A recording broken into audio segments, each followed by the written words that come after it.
Tu as déjà eu cette sensation étrange après une conversation, comme si au lieu de te sentir plus proche de l'autre, tu te sentais plus vide, plus tendu. Tu vois, on parle pour 1000 raisons, mais il y a deux intentions profondes qui guident souvent nos paroles, soit pour relier, soit pour contrôler. Et ce que je vais te dire, c'est que ça change tout. Moi, je ne me rendais pas compte au début. Je pensais que parler, c'était juste pour parler, partager une idée, dire ce que je ressens, expliquer un point de vue. Mais un jour, je me suis surpris à parler, non pas pour relier, mais pour convaincre, pour avoir raison, pour que l'autre fasse ce que je voulais. Et là, j'ai compris, même les mots les plus doux peuvent cacher un besoin de contrôle. Et toi, pose-toi sincèrement cette question. Quand tu parles, est-ce que tu veux vraiment rencontrer l'autre? Ou est-ce que tu veux qu'il pense comme toi, qu'il change, qu'il te valide? Ce que je veux dire, c'est que le pouvoir de la parole ne se joue pas juste dans les mots.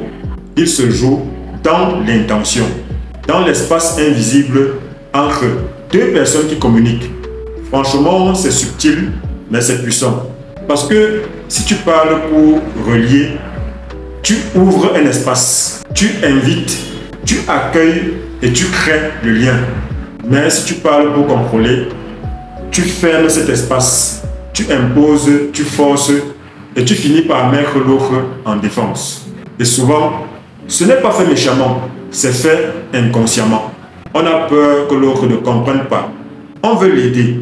On croit qu'on sait mieux. Et sans s'en rendre compte, on veut qu'il change. Mais la vraie transformation ne naît jamais d'une parole de contrôle.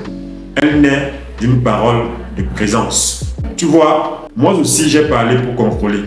Par peur d'être rejeté. Par besoin de me rassurer. Par réflexe de vouloir réparer les choses autour de moi. Mais à force de faire ça, j'ai vu que ça me coupait de moi, des autres. Et je finissais seul, même au milieu d'une conversation. Ce que je vais te dire maintenant, c'est la clé.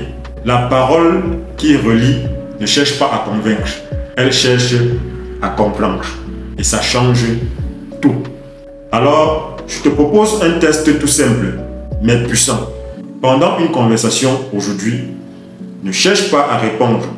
Cherche juste à écouter et à dire une parole qui ouvre, pas une parole qui ferme. Par exemple, qu'est-ce que tu ressens vraiment quand tu dis ça? Est-ce que tu veux que je t'écoute ou que je t'aide à trouver une solution? Merci de m'avoir dit ça.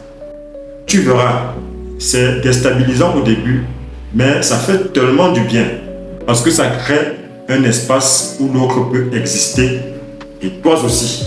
Et là, tu te demandes peut-être, mais si je ne parle plus pour contrôler, qu'est-ce qui me reste?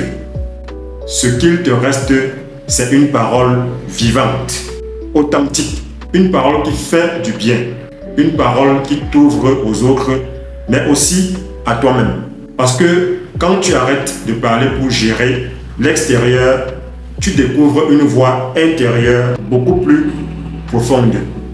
Je vais encore plus loin dans une autre vidéo. Ce que tu dis façonne ta réalité, que tu peux regarder ici.